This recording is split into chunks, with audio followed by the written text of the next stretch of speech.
back to my channel. If you're new around here, this is a 4-part video called Papa's Picks. Papa is my dad. He went to the liquor store and bought 4 singles, 4 beers, and then he covered them in paper. So I have no idea what they are. So this series is all about doing blind tastings. And so after we go through this, we'll do the reveal and see what it is and see how I did. It's just, if you've never done it before, it's really a good way to kind of practice knowing your beers and your beer styles. It's a lot harder than I thought. It made me realize that I am highly influenced when you go into it knowing what it is. Your brain just tells you, oh yeah, that's caramely, or oh yeah, that has like a clove taste to it, because you're expecting it. So it's a lot of fun. All right, so let's go ahead and pop it open. Pop this baby open here. Woo, a lot of carbonation coming out of there. Let's see. This may have to be one that I go off camera and let it settle. I'm already thinking it looks like a stout, and look at that carbonation. Oh my gosh. Wow. It looks like a milkshake, which wouldn't be a bad thing. The bubbles are falling down like it would with Guinness.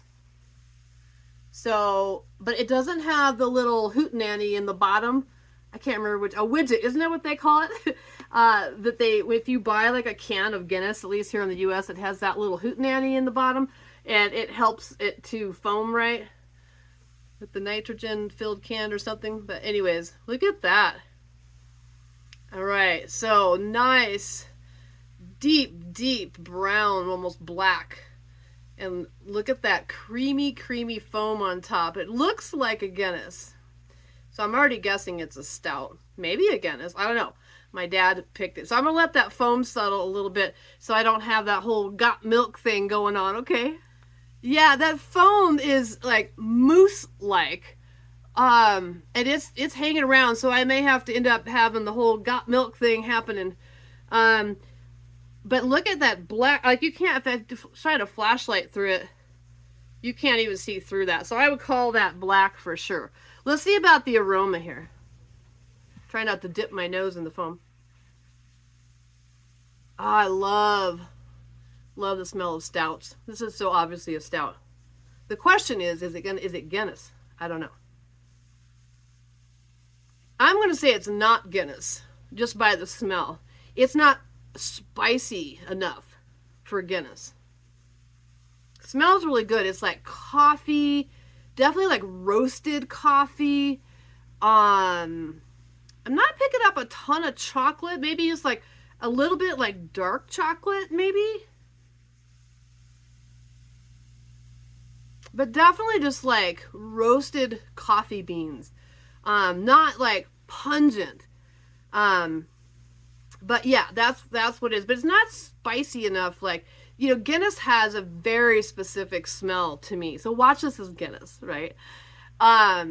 Very spicy, you know, and it's also roasty and kind of coffee-like, but it's definitely got a spice to it too.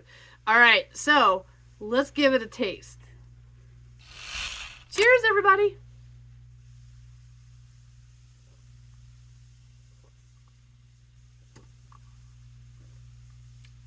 A little bit of got milk there. Definitely not Guinness. I would be shocked if this was Guinness. I know it's not. It can't be. It's good, but you know how Guinness has a mouthfeel, like a medium to thick, like body to it that I just love. And the flavor, just like the smell, is just so definite and like out there. You know, like you taste a Guinness and you know it's a Guinness, right? This is much more watery on the tongue, so definitely not. But it tastes like it smells. So as you guys know, that's a plus in my book. Very pleasant smell, very pleasant taste. I like it. So it definitely has that roasted coffee, like decaf coffee, because like I said, the body is kind of watery, but more like decaf. Okay, let's try it again. Yeah, it's very good. All right, let's do a reveal and see what we got. All right, let's see what this is. If this is Guinness, I'm never going to live it down. Whew. You know what, though? It does... I started getting worried because now that it's empty, it does have a little hootenanny in the bottom like Guinness cans do. But it's not. It's Murphy's Imported Stout. Draft style. Ah, it's stuck to my hand there. So Murphy's. So I was right on the stout. This was a pretty easy one. It's pretty hard to miss a stout. But if you listen... It's got that same little widget thing in the bottom, what I'm calling a hootenanny, okay, to help it pour. But man, was it definitely foamy, like a Guinness, you know, because as you know, you have to build a Guinness. So if I was doing this again off camera, I would build it like a Guinness. Do a little bit, let it settle, do a little bit, let it settle. Let's take a look at the can and see what we can learn about this. Okay, so let's read on the can. So this is 4% ABV. I think that's about what Guinness is. A lot of stouts are pretty low ABV, which is what I like about that. Because if I'm out, if I go downtown with friends or by myself like I do often, I'm one of those lone wolves sometimes. I have no problem just going places by myself, going and trying new beers and stuff. But I like getting a Guinness or a stout just because generally they are a lower ABV. So if I'm kind of walking around downtown and making a couple stops, that ABV is not adding up. I'm going to get a little flashlight so I can read this. Murphy's Stout has been brewed to the same unique recipe since 1856. We pride ourselves in only using the top ingredients of pale malt, chocolate malt, roasted barley, and hops. Yeah, we'll talk about the chocolate here in a second.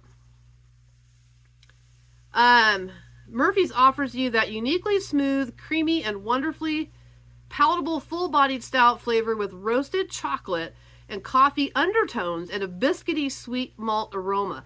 For me, it was more coffee forward with undertones of dark chocolate. So that's funny, but I got both of those. And it says biscuity sweet.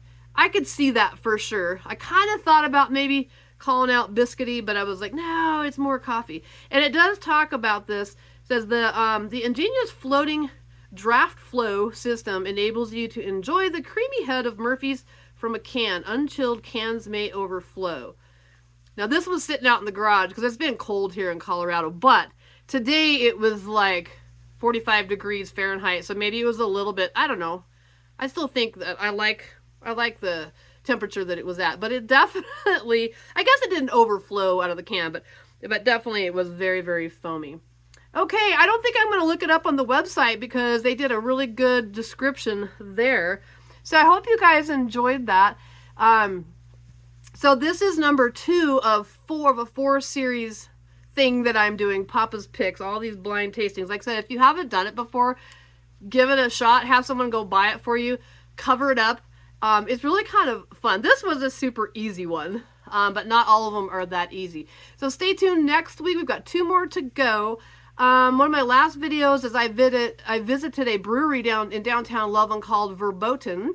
So I did a video on that. I'm also going to do another brewery tour at a place called Grimm Brothers. That's kind of my old stomping grounds. They moved across town into this huge place, and I keep saying I'm going to do it, so I will soon. And then we'll find some other breweries that we can check out as well. So anyways, hope you guys enjoyed that. Thanks for watching, and I'll see you on the next one. Bye, you guys.